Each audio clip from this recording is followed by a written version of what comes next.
Class 12th account में हमारा unit first, और उस यूनिट फर्स्ट का नाम क्या है या चैप्टर का नाम क्या है? पार्टनरशिप यानी साझेदारी। तो सबसे पहला जो क्वेश्चन आपको बनेगा वो यही बनेगा कि साझेदारी से क्या आशय है? What do you mean by partnership? तो पार्टनरशिप एक बिजनेस का नाम है, जैसे सोल प्रोप्राइटरशिप बिजनेस होता है, एकाकी व्यवसाय, ऐसे ही पार्टनरशिप यानी कि साझेदारी एक बिजनेस का नाम है।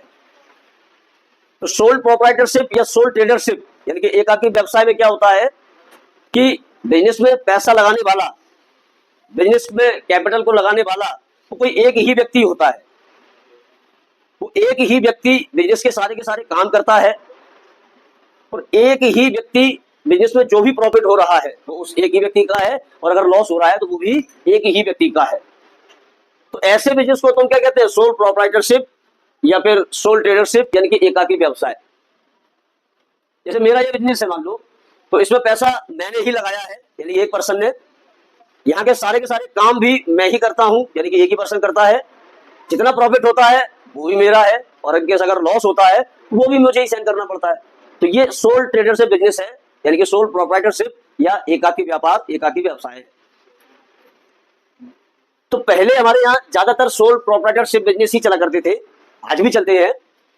पर अगर बिजनेस को बड़े स्तर पर चलाना है यानी कि लार्ज स्केल पर चलाना है, जिसमें ज्यादा से मतलब बड़ी फैक्ट्री खोलना है ऐसा मान लेते हैं, तो अगर बिजनेस को लार्ज स्केल पर चलाना है तो सोल जो प्रोप्राइटरशिप होता है, उसका जो मालिक होता है, वो अपने बिजनेस को बहुत ज्यादा बड़ा करने में असमर्थ होता है, क्योंकि उसके पास ज्यादा पैसा नहीं होता। अगर पैसा होता है तो नॉलेज नहीं होती या एक्सपीरियंस नहीं होता। जबकि बड़ा बिजनेस करने के लिए, एक लार्ज स्केल पर बिजनेस को चलाने के लिए, बड़े स्तर पर बिजनेस को चलाने के लिए हमको क्या चाहिए? लार्ज कैपिटल, ज्यादा पैसे की आवश्यकता होती है, ज्यादा नॉलेज की आवश्यकता होती है, और बहुत सारे एक्सपीरियंस की आवश्यकता होती है। और ये किसी एक व्यक्ति में मिल जाए, ये बहुत कम जगह ऐसा चांसेस है कि किसी एक व्यक्ति में ये तीनों के तीनों गुण पाए जाते हो, जहां पर एक व्यक्ति के पास पैसा भी है, नॉलेज भी है और एक्सपीरियंस भी है। तो किसी के पास पैसा है और नॉलेज नहीं है, और किसी के पास एक्सपीरियंस है बट पैसा नहीं है, नॉलेज है पैसा नहीं है। तो फिर वहां पर क्या होता है कि लार्ज स्केल पर, बड़े स्तर पर बिजनेस चलाने में हमको प्रॉब्लम्स आती है। तो इस प्रॉब्लम्स का सॉल्यूशन निकालने के लिए एक बिजनेस बनाया गया और उसको नाम दे दिया गया पार्टनरशिप। इस पार्टनरशिप में दो या दो से अधिक व्यक्ति, कम से कम कितने?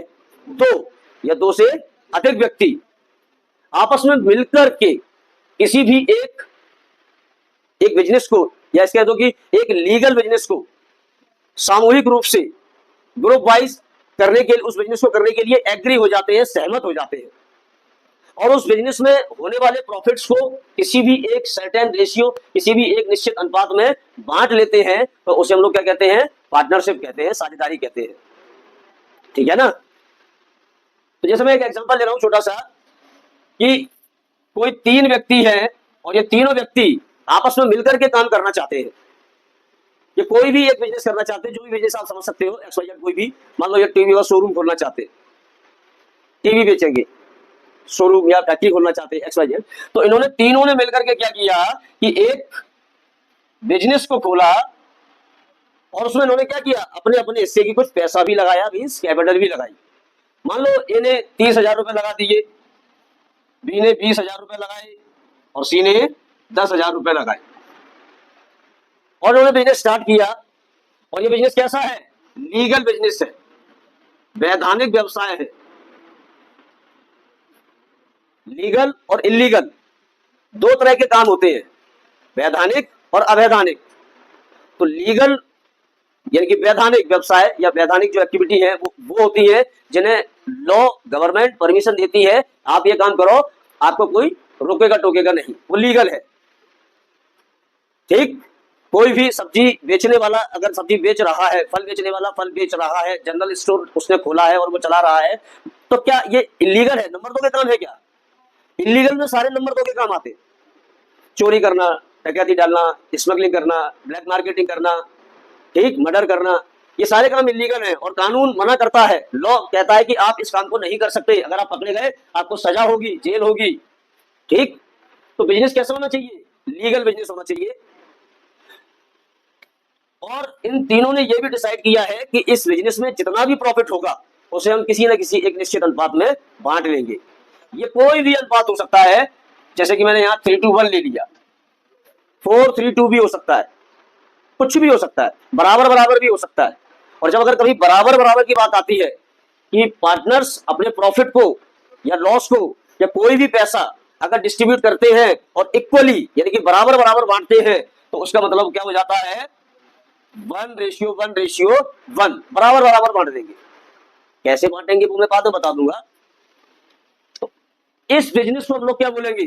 पार्टनरशिप बिजनेस बोलेंगे। ठीक, यहां पर ये जो बिजनेस है, ये जो एबीसी तीनों मिलकर के काम कर रहे हैं, इसे हम क्या बोल देते हैं? Partnership firm. क्या बोलते हैं? पार्टनरशिप फर्म, यानी साझेदारी फर्म। साझेदारी फर्म, जो ये व्यक्ति है, पर्सन है, इन्हें हम क्या बोलते हैं? पार्टनर, यानी कि साझेदार। साझेदार कौन होता है? वो व्यक्ति जो मिलकर के किसी भी बिजनेस को काम कर रहे हैं और उसमें होने वाले प्रॉफिट को आपस में बांट रहे हैं, वो पार्टनर होते हैं, साझेदार होते हैं। उन्होंने जितना पैसा बिजनेस में लगाया है वो उनके इंडिविजुअल कैपिटल है, यानी कि पूंजी।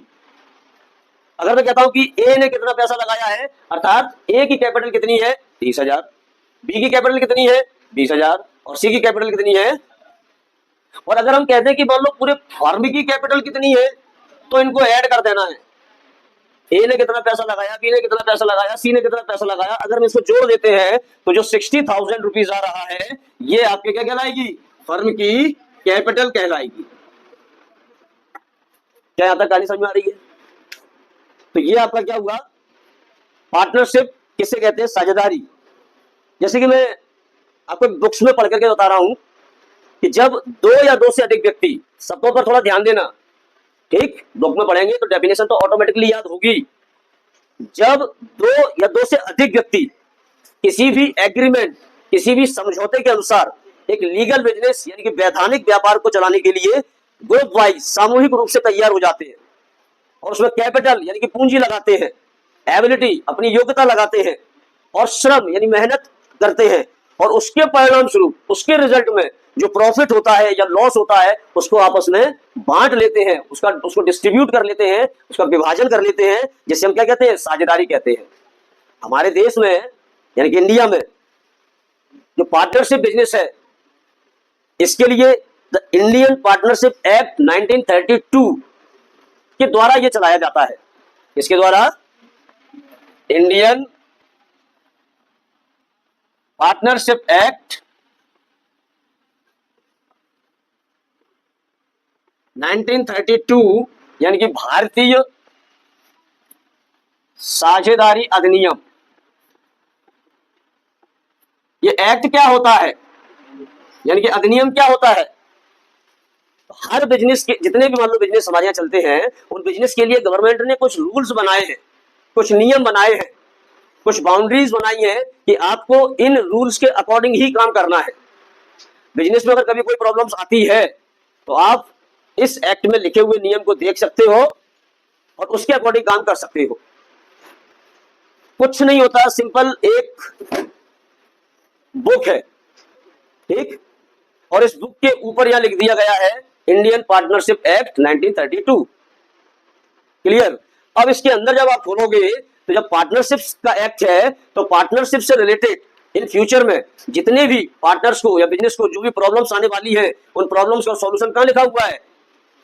कभी भी कोई काम करना है और अगर हमारी समझ में नहीं आ रहा कि क्या डिसीजन लेना है, तो आप इसमें से वो नियम पढ़ करके डिसीजन आसानी से ले सकते हो। यानी कि गवर्नमेंट या लॉ के द्वारा बनाए हुए वो नियम, रूल्स, जिनके द्वारा क्या होता है या जिनके जो नियम बनाए हैं उन्हीं के अनुसार हम अपना बिजनेस को कर सकते हैं। उनके नियम के विरुद्ध में जाकर के कोई काम नहीं कर सकते। वो होता है एक्ट, जिसमें क्या है? Indian partnership act 1932। यहां तक क्लियर है? एक डेफिनेशन और है जो इसके जस्ट आगे ही आपको मिलेगी, वैधानिक परिभाषा, स्टैट्यूटरी डेफिनेशन, और वो भी इंडियन पार्टनरशिप एक्ट सेक्शन 4 के अकॉर्डिंग, यानी कि जो भारतीय साझेदारी अधिनियम है 1932 उसकी धारा 4 के अनुसार साझेदारी की क्या परिभाषा है। तो साझेदारी उन व्यक्तियों के पारस्परिक संबंध है जो उन सबके द्वारा या उन सबकी ओर से किसी एक व्यक्ति के द्वारा संचालित व्यापार का लाभ आपस में बांटने के लिए सहमत हुए हैं। क्या है देखो जरा, मैं जैसे मैंने बोला था यहाँ पर कि एबीसी 3 पार्टनर हैं और अगर ये बिजनेस कर रहे हैं पार्टनरशिप में तो आपके हिसाब से तीनों को काम करना चाहिए, ठीक है ना। पर ऐसा नहीं है। इंडियन पार्टनरशिप एक्ट 1932 का सेक्शन 4 यानी कि धारा 4, भारतीय साझेदारी अधिनियम 1932 की धारा 4, उसमें लिखा हुआ है कि पार्टनरशिप ऐसे व्यक्तियों का ग्रुप है, पार्टनरशिप ऐसे व्यक्तियों का समूह है, ये 3 व्यक्तियों का समूह है। तो ये पार्टनरशिप ऐसे व्यक्तियों का समूह है जो लाभ बांटने के लिए सहमत हुए हैं, उस बिजनेस में जो भी प्रॉफिट होगा उसके लिए सहमत हुए हैं। अब ये जो काम बिजनेस का होगा वो या तो तीनों कर सकते हैं या तीनों की तरफ से कोई एक भी कर सकता है। मतलब क्या हुआ कि बी और सी बिजनेस में काम, या मान लो केवल ए बिजनेस में काम नहीं करेगा, ए ने पैसा लगा दिया है, कैपिटल लगा दी है, अब ये बिजनेस में नहीं आएगा, ये काम नहीं करेगा, लेकिन बी और सी काम करेंगे, तो बी और सी के द्वारा जो भी काम किया गया है वो एक भी माना जाएगा। तो यहाँ एक के द्वारा या फिर सभी के द्वारा बिजनेस किया जा सकता है, सबके द्वारा काम किया जा सकता है या फिर किसी एक के द्वारा सबकी ओर से भी काम किया जा सकता है, और उसके परिणाम स्वरूप उसके रिजल्ट में जो प्रॉफिट होगा उसे क्या करेंगे, आपस में बांट लेंगे। इसको क्या कहते हैं, पार्टनरशिप कहते हैं। According to Indian partnership act section 4, partnership is the relation between persons who have agreed to share the profits of a business carried on by all, यानी सबके द्वारा चलाया जाएगा, और any of them यानी किसी एक के द्वारा चलाया जाएगा, acting for all सबकी तरफ से। क्लियर है यहां तक? देखिए ना, हमारा जो नेक्स्ट टॉपिक है क्या है, कैरेक्टरिस्टिक ऑफ पार्टनरशिप, यानी कि साझेदारी की विशेषताएं। इस कैरेक्टरिस्टिक को और भी दूसरे नामों से जाना जाता है। जैसे हम लोग कैरेक्टरिस्टिक को नेचर भी कह सकते हैं, फीचर्स भी कह सकते हैं, या साइलेंट फीचर या स्पेशल फीचर, यानी कि विशेषताएं, प्रकृति, लक्षण या विशेष लक्षण। तो ये एग्जाम में किसी टॉपिक की कैरेक्टरिस्टिक पूछी जाती है या नेचर पूछे जाते हैं या लक्षण पूछे जाते हैं। तो टॉपिक क्या, जैसे कि मान लो ये पार्टनरशिप है, ये हमारा टॉपिक है, और इस टॉपिक की हमें क्या बताना है, विशेषताएं बताना है। तो जब भी किसी भी टॉपिक की अगर आपको विशेषताएं बताना हो यानी कैरेक्टरिस्टिक या नेचर बताना हो, तो हम उस टॉपिक की कुछ खास बातें बताते हैं। क्या बताते हैं, खास बातें बताते हैं, कुछ स्पेशल ऐसी बातें बताते हैं जो उसको स्पेशल करता है, यानी कि वो बातें हैं जो इस बिजनेस में तो है और दूसरे बिजनेसों में नहीं मिलेगी, या फिर मिलेंगी तो बहुत कम मात्रा में मिलेंगी, कम मिलेंगी, मिलेंगी ही नहीं। स्पेशल क्या है इसके अंदर, खास क्या है, क्योंकि जिसके अंदर जो स्पेशल होता है ना वो उसकी विशेषता बन जाता है।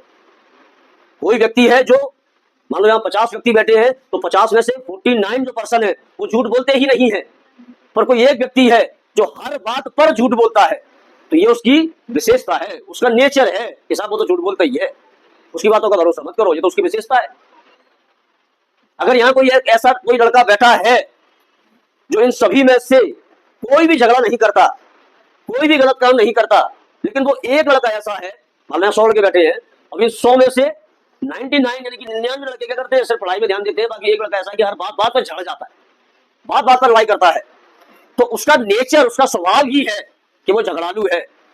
तो ये उसकी विशेषता है, उसको स्पेशल बना रहा है कि भाई वो तो यार झगड़ालू है, वो तो उससे तो दूर ही रहो, हर बात पर झगड़ जाता है। यानी कि कुछ स्पेशल बातें जो क्या बन जाती है, किसी भी टॉपिक की कैरेक्टरिस्टिक नेचर यानी कि विशेषता या उसकी प्रकृति बन जाती है।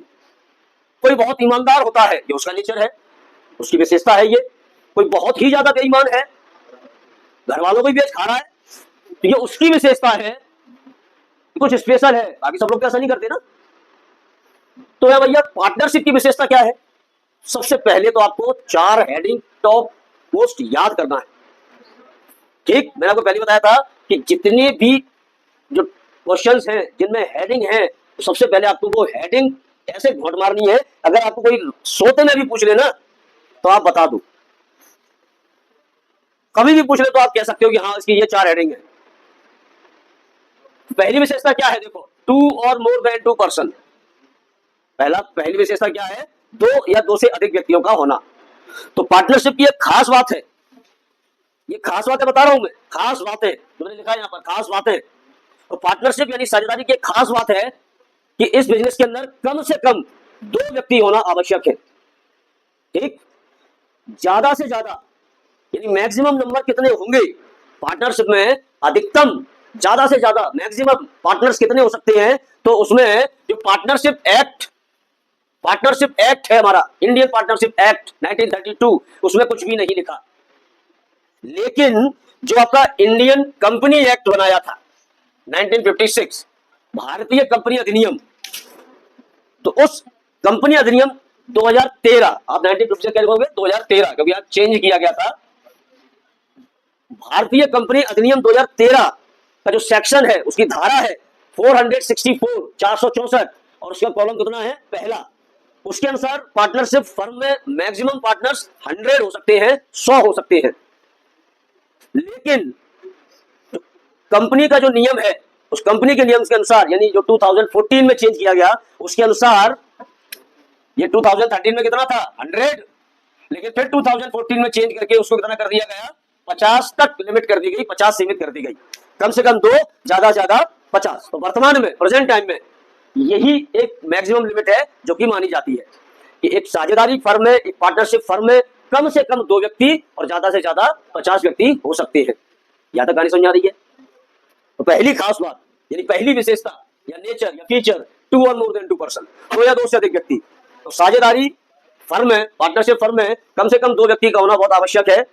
और ज्यादा से ज्यादा व्यक्ति कितने हो सकते हैं, मैक्सिमम, इसके लिए इंडियन पार्टनरशिप एक्ट में कुछ भी नहीं लिखा है, लेकिन जो इंडियन कंपनी एक्ट 2013 है उसके अकॉर्डिंग मैक्सिमम नंबर 100 हो सकते हैं। और इसमें रेक्टिफाई करके 2014 में ये नंबर कितने कर दिए गए, 50 कर दिए गए, 50 कर दिए गए। और प्रेजेंट टाइम में, वर्तमान में यही लिमिट रखी गई है कि कम से कम 2 व्यक्ति हो सकते हैं और ज्यादा से ज्यादा 50 व्यक्ति हो सकते हैं। फिर आता है आपका दूसरा, म्यूचुअल एग्रीमेंट, पारस्परिक अनुबंध या समझौता। जब पार्टनरशिप की जाती है तो जो पार्टनर्स हैं, उन पार्टनर्स के बीच में एग्रीमेंट किया जाता है, यानी समझौता किया जाता है। यानी कुछ शर्तें ये पार्टनर्स रखते हैं आपस में एक दूसरे के सामने, और उन शर्तों पर जितने भी पार्टनर्स हैं, मान लो मैंने 3 पार्टनर्स लिए थे, और तीनों ने अपने अपने कुछ रूल्स, कुछ शर्तें बताई, और तीनों उन शर्तों पर राजी है, एग्री है। एक ने बोला भैया ऐसा होगा, दूसरा बोला हाँ ऐसा होगा, मतलब दोनों एग्री है, हो गया एग्रीमेंट। तो ये जो एग्रीमेंट किया जाता है, ये 2 प्रकार का होता है। एक ओरल एग्रीमेंट होता है, यानी कि मौखिक, और एक रिटन एग्रीमेंट होता है, यानी कि लिखित समझौता। जब पार्टनरशिप फर्म या पार्टनरशिप की जाती है तो एग्रीमेंट किया जाता है पार्टनर्स के बीच, और ये एग्रीमेंट ओरल एग्रीमेंट भी हो सकता है और रिटन एग्रीमेंट भी हो सकता है। ओरल एग्रीमेंट, मौखिक अनुबंध का मतलब होता है कि हमने कुछ मुंह से बोल दिया, सामने वाले ने मुंह से बोल दिया, और हम दोनों तैयार हैं, एग्री हैं, चलो बिजनेस करें। ठीक, लेकिन ओरल, मुंह से बोले हुआ जो एग्रीमेंट होता है, ये सही एग्रीमेंट नहीं होता, क्योंकि इसमें कोई भी पार्टनर्स बाद में बदल सकता है अपने स्टेटमेंट से कि यार हमने ऐसा तो बोला ही नहीं था। अभी मान लो यहाँ ओरल एग्रीमेंट में बोले कि साहब ठीक है, पैसा आप लगा दो 50,000, मैं लगा देता हूँ 30,000, 5 और 3 के बाद में लाख को बांटेंगे। बाद में विवाद की स्थिति पैदा हुई कि साहब बोले ऐसा, हमने कब बोला था कि 5 और 3 की स्थिति में, हमने तो बोला था बराबर बराबर बांटेंगे। तो कह रहा नहीं नहीं 5 और 3 में ही हुई थी। तो बोले बताओ कहाँ है प्रूफ, कोई प्रूफ है? कल जो मैंने बोला था आपसे ओरल, उसका कोई प्रूफ है आपके पास? नहीं, कोई प्रूफ नहीं है। इसलिए ओरल एग्रीमेंट सही नहीं माना जाता, और इस ओरल एग्रीमेंट की अपेक्षा रिटन एग्रीमेंट को ज्यादा अच्छा माना जाता है, क्योंकि जो भी शर्तें होती हैं, जो भी नियम होते हैं, जो भी एक दूसरी कंडीशन होती है, उनको लिख लिया जाता है। ठीक, और लिख करके जो एग्रीमेंट किया जाता है तो उस पर क्या होता है कि हमारे पास प्रूफ होता है कि भाई ये आपने पहले इस पर सहमति दी थी, ये इसमें लिखा हुआ है, तो उसको फिर उसी के हिसाब से अकॉर्डिंग काम करना पड़ेगा, वो फिर अपने मर्जी से काम नहीं कर सकता। तो रिटर्न एग्रीमेंट करने के लिए पार्टनर्स क्या करते हैं, मान लो 3 पार्टनर है, ठीक है ना, ए भी है, बी भी है और सी भी है। तो इन्होंने बोला कि चलो पार्टनरशिप करना है, लेकिन हमें फ्यूचर में कभी कहीं आपस में कोई डिसीजन को लेकर के, किसी भी निर्णय को लेकर के अगर आपस में कोई डिस्प्यूट, कोई झगड़ा, कोई मतभेद होते हैं, तो फिर हम क्या करेंगे? तो बोले एग्रीमेंट कर लेते हैं। तो ठीक है, बोले काम करो, आप अपनी शर्तें लिख के लाओ, आप अपनी शर्तें लिख के लाओ, आप अपनी शर्तें लिख के लाओ, और हम देखेंगे, तीनों लोग मिलकर के बैठेंगे और उन पर कंसल्ट करेंगे। तो ये अपनी शर्तें लिख कर लाया, ये अपनी लाया, और ये अपनी शर्तों को लिख कर लाया। तीनों बैठे, जिसमें से जो शर्त जिसको मंजूर थी उन्होंने ठीक है हाँ तीनों मंजूर है, तीनों में से कोई कमी है तो उसको सुधार लिया, और उन्होंने क्या किया कि एक फाइनल शर्तें बना ली कि ये भाई साहब 50 या 20 या 36 ऐसी 36 कंडीशन है जो हमको क्या है मंजूर है, तीनों को मंजूर है। कि अगर अगर मान लो कभी जैसे मैं कुछ एग्जांपल ले रहा हूँ, बोले फर्म का नाम क्या होगा, तो ये नाम होगा जिसमें तीनों एग्री है। कौन कितना पैसा लेकर आएगा, तीनों एग्री है। प्रॉफिट एंड लॉस रेशियो बराबर बराबर होगा, तीनों एग्री है। इंटरेस्ट ऑन कैपिटल 5% मिलेगा, तीनों एग्री है। ठीक, तो ऐसी कुछ शर्तें हैं। तो उसके लिए क्या किया इन्होंने, बाकायदा एक स्टाम्प पेपर पर अपना एग्रीमेंट बनवाया। स्टाम्प पेपर नॉर्मल आपके पेज जैसा ही होता है, लेकिन वो पेज थोड़ा अलग होता है। 100 रुपए का स्टैम्प चाहिए या 500 का स्टैम्प चाहिए, 10,000 का स्टैम्प चाहिए, जितना बड़ा एग्रीमेंट होता है, जितना बड़ा बिजनेस होता है उसके हिसाब से, या जितना बड़ा लेन देन होता है उसके हिसाब से एग्रीमेंट किए जाते हैं, तो उतना ही पैसा पर अपन को स्टाम्प खरीदना पड़ता है। तो स्टाम्प जितना कम पैसे का होगा उसकी वैलिडिटी थोड़ी सी उतनी कम होती है, पर अगर ज्यादा पैसे का होता है तो उसकी वैलिडिटी भी बढ़ जाती है, वो एग्रीमेंट पर डिपेंड करता है। अब तो क्या हुआ कि ये भाई साहब तीनों लोग कहाँ पहुंच गए, एक वकील के पास पहुंचे और उन्होंने बोला साहब हमको पार्टनरशिप करना है, जिसके लिए हमको एक एग्रीमेंट करवाना है। तो वकील ने कहा ठीक है लाओ, कहाँ है शर्तें आपकी, क्या लिखना है उस एग्रीमेंट में। इन्होंने वो अपना पर्चा दिया जिस पर ये तीनों सहमत थे, एग्री थे। तो वकील ने क्या किया, उसको पॉइंट वाइज बाकायदा टाइपिंग करवा दी, लिखवा दिया। ठीक, और उसके बाद फिर वो जज के पास ले जाकर के उनको बताता है कि भाई ये 3 व्यक्ति हैं जो कि पार्टनरशिप में बिजनेस करना चाहते हैं और ये इस तरह का एग्रीमेंट बनाना चाहते हैं जिसमें तीनों सहमत हैं, तीनों की एग्री है। तो जज क्या बुलाओ उनको, एग्री है तो यहाँ पर आकर के वो साइन करें। तो वो तीनों से क्या करवा लेंगे, साइन करवा लेंगे, और फिर कोर्ट यानी जज खुद अपनी सील लगा देगा, सिग्नेचर मार देगा, और आपका एग्रीमेंट तैयार है। अब ये एग्रीमेंट की फोटोकॉपी करवाओ 3, और एक भाई साहब को दे दो, एक बी भाई साहब को दे दो, और एक सी वाले भाई साहब को दे दो, और जो ओरिजिनल है वो अपने बिजनेस में अच्छे से मढ़ा करके उसकी फोटो बना करके टांग दो। ठीक, अब ये अब आपके पास प्रूफ है। फ्यूचर में ए, बी और सी अगर कुछ भी गलत काम करते हैं, कोई भी डिसीजन लेने के वजह से आपस में डिस्प्यूट या झगड़े या मतभेद हो रहे हैं, तो हम इस एग्रीमेंट को देख लेंगे। हिसाब देखो, उस समय आपने ऐसा बोला था, इसमें लिखा है, तो आपको ऐसा ही काम करना पड़ेगा, और उस पार्टनर्स को वो काम करना भी पड़ेगा क्योंकि उसमें लॉ ने आपको प्रूफ करके दिया है। तो ये इसमें आपके पास क्या है, प्रूफ है कि आप किस बात पर सहमत थे पहले, तो आज भी उसी बात पर एग्री रहो, सहमत रहो, पलटो नहीं जैसे उड़न में पलट जाते हैं। तुम लोग कब बोलो, तुम जैसे मैंने बोला कि तुम मुझे आप मेरी गाड़ी खरीद लेना, आपको जरूरत है तो आप मेरी गाड़ी खरीद सकते हो, 50,000 में खरीद लो। आपने बोला ठीक है हम 50,000 दे देंगे, आप अपनी गाड़ी हमें दे देना। अब हमने जब गाड़ी दी और आप जब पैसा लेके आए 50,000, हम कहने लगे जी क्या है, बोले पैसे, अगला रहेगा 80,000 मांगे थे, नहीं 50,000 मांगे थे। अरे क्या प्रूफ है बताओ भैया। अब मैं पलट गया ना, बेईमानी, वहीं झगड़े होने लगे। लेकिन अगर रिटर्न पहले कर लिया जाता कि गाड़ी भैया ये बेचेंगे, ये 50,000 देंगे, और अगर मैं उसके बाद अगर कहता, आप दिखा सकते थे देखो ये एग्रीमेंट है, इसमें लिखा है कि मुझे कितने रुपए देने हैं, 50,000, तो मैं बेईमानी नहीं कर सकता। फिर तो म्यूचुअल एग्रीमेंट समझ में आ गया। यहाँ पर हो गया 2 और मोर मतलब विशेषताओं में 2 और मोर देन 2 पर्सन, यानी कि साझेदारी फर्म में कम से कम 2 व्यक्ति का होना आवश्यक है, और ज्यादा से ज्यादा व्यक्तियों के लिए इंडियन पार्टनरशिप एक्ट में कुछ भी नहीं लिखा है, लेकिन जो इंडियन कंपनी एक्ट 2013 है उसके अकॉर्डिंग मैक्सिमम मेंबर 100 हो सकते हैं, लेकिन 2014 के नियम के अनुसार मैक्सिमम जो पार्टनर्स है वो 50 हो सकते हैं, और वर्तमान में यही सीमित है, यही सीमा है। दूसरा था म्यूचुअल एग्रीमेंट। जब पार्टनरशिप बिजनेस किया जाता है तो पार्टनर्स के बीच एग्रीमेंट किया जाता है। ये एग्रीमेंट ओरल और रिटर्न दोनों हो सकते हैं, लेकिन ओरल एग्रीमेंट की अपेक्षा रिटर्न एग्रीमेंट ज्यादा अच्छा माना जाता है। तीसरा है लीगल बिजनेस। पार्टनरशिप हमेशा लीगल बिजनेस के लिए ही की जाती है। इलीगल बिजनेस के लिए अगर आप पार्टनरशिप करते हो तो वो पार्टनरशिप नहीं कहलाएगी। रियल लाइफ में इलीगल के लिए पार्टनरशिप कर लेते हैं, और वो इलीगल है, गवर्नमेंट के विरोध या उस लॉ के विरोध में आप जाके काम कर रहे हो, जिसके पकड़े जाने पर आपको सजा भी हो सकती है, पनिशमेंट भी मिल सकता है। अवैधानिक करने का काम किसी को भी परमिशन नहीं है। मैंने बताया था चोरी करना, डकैती डालना, स्मगलिंग करना, मार्केटिंग करना, ठीक है ना, नंबर 2 के जितने भी काम है ये किसी को परमिशन नहीं है, तो आप ये काम नहीं कर सकते। वैधानिक व्यवसाय यानी कि जो लीगल बिजनेस है, ठीक है ना, तो पार्टनरशिप बिजनेस में जो एग्रीमेंट होता है वो हमेशा लीगल बिजनेस को चलाने के लिए होना चाहिए, इलीगल बिजनेस के लिए नहीं होना चाहिए। ये इसकी विशेषता है। चौथा क्या है, प्रॉफिट शेयरिंग रेशियो।